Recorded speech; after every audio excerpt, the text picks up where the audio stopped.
Chào mừng quý vị quay trở lại với phần cuối của chương trình Tôi và Việt Nam trên kênh truyền hình FBNC cùng với cuộc trò chuyện với ông Chung Ba Phuong là tổng giám đốc của công ty bảo hiểm nhân thọ Manulife Việt Nam. Welcome back. So Manulife Vietnam, they have something called micro insurance products. Could you tell us a little bit more about that? Right. In 2009, Manulife Vietnam signed an agreement with the Women's Union of Vietnam to distribute what we call a micro insurance product to the poor members of the Women's Union. Everywhere Manulife operates, we believe that we should help to improve the lives of those citizens in the countries we operate, and especially the poor.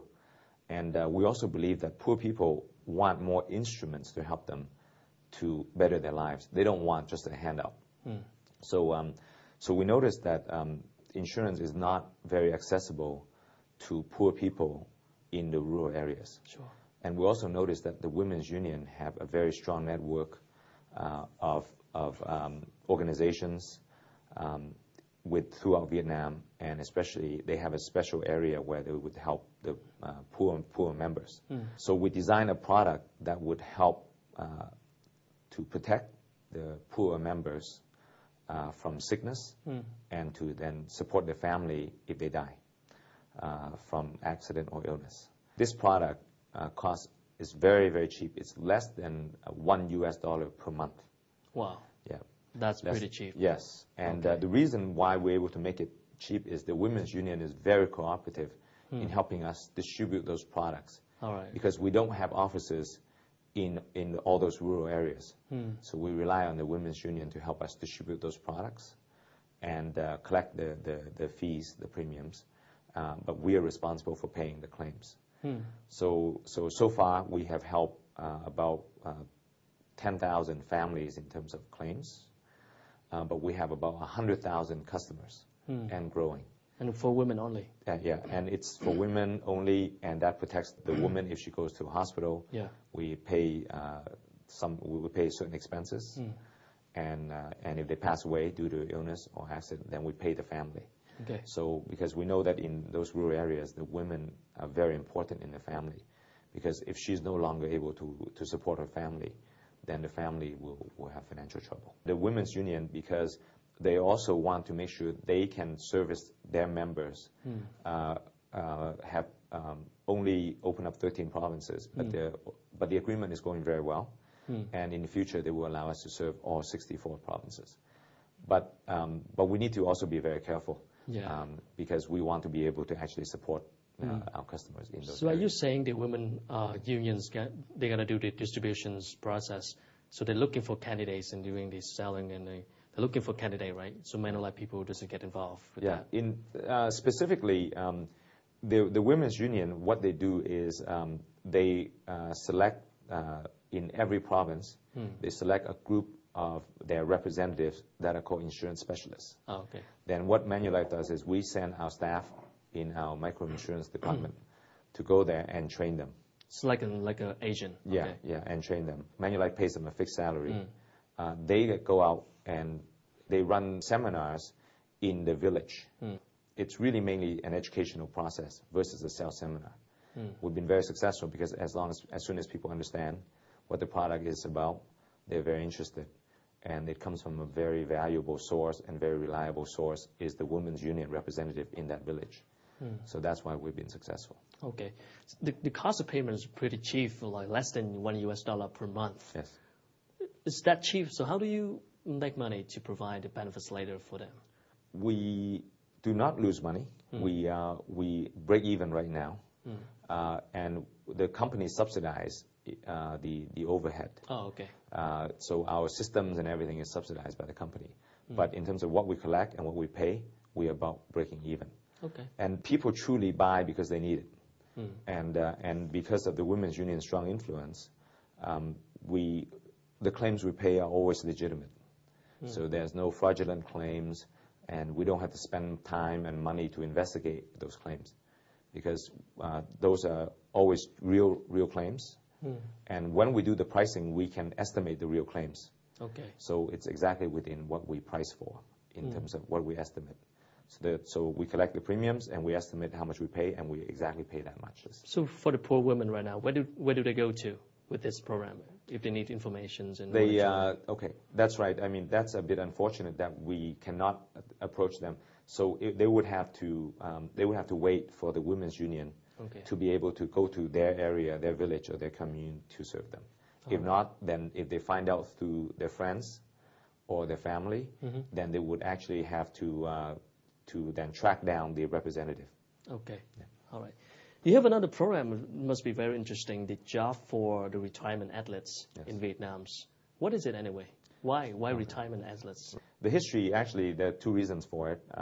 Number one is that retired athletes in other countries, especially the U.S. and Canada, which is our home base, many retired athletes are very successful in financial services. They become financial advisors, insurance agents, investment specialists. And so we want to also understand whether that's applicable here. That's for business reason. Okay, so that happened in the developed market before. The retired athletes, when they retire, they become financial advisors. Right. And very successful ones, some of them. And also we notice in Vietnam is that unlike overseas where for example, Olympic level athletes get a lot of endorsements. They also have a very balanced way to develop their career. Their family, the government also expects them to study and focus on their career. So once they finish with their athletic career, one is they already have a certain amount of financial wealth. They can also market themselves, do endorsements, but also they have a certain level of education, so they can easily integrate back into normal life. But in most developing countries, that doesn't really happen. So we see an athlete devotes a lot of time, maybe at the sacrifice of studying, of their future, to try to be successful athletes on behalf of their love of that sport and their country, perhaps. So once they finish, then there isn't that level of media attention to help them to get endorsements. They can potentially really struggle after their athletic career. But we also notice that they have a strong level of determination.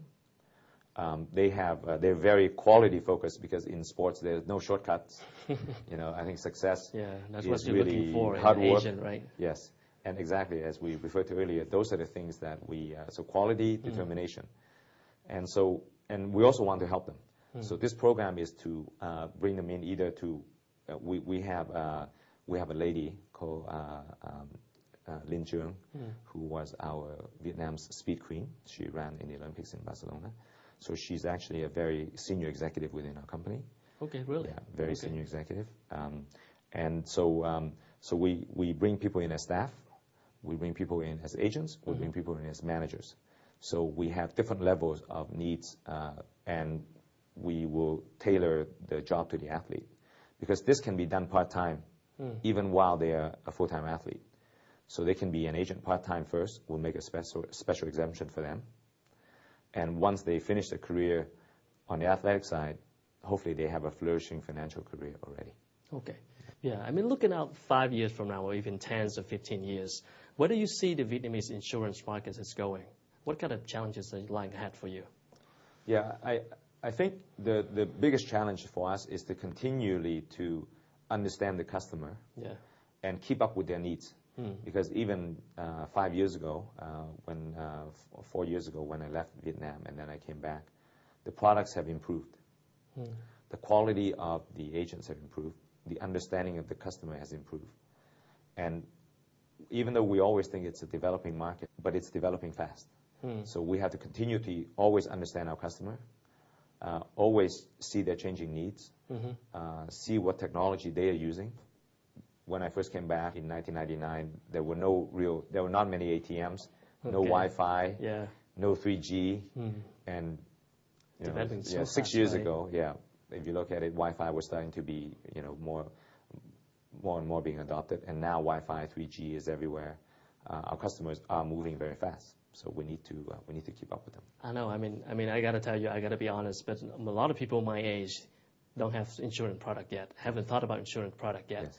So if you have like just a couple of minutes to sell the values of insurance products to someone like me or some stranger like you, to you, what would you say? I mean, Okay. I'm going to test your salesman a little Okay. bit. Okay. Yeah. That's okay. That's a very good question. Okay. The way I used to sell was I want to understand what your true need is. Okay. I noticed that on your phone, you have a picture of your child. Yes. Wow. Right. So good observation. Yeah. So in Vietnam, I understand the culture is the family is the most important. Sure. And so, unfortunately, I don't understand your financial background right now. But people like you are very intelligent, well educated, and may come from a very wealthy family. Which in that case, you may not necessarily need the certain products that we have. You may need our asset management product from our fund company. Okay. But just from noticing that, and noticing that you wear a ring, I know you care for your family. And my most important question is, if you're sitting here today, I'm sitting here today, and only God knows, or only the sky knows, whether we may or may not be sitting here tomorrow. Okay. That child on your phone, your wife. I'm also married. All right. How would they be? Okay. How would they be? And we've done a lot of research into what people in Vietnam spend money on.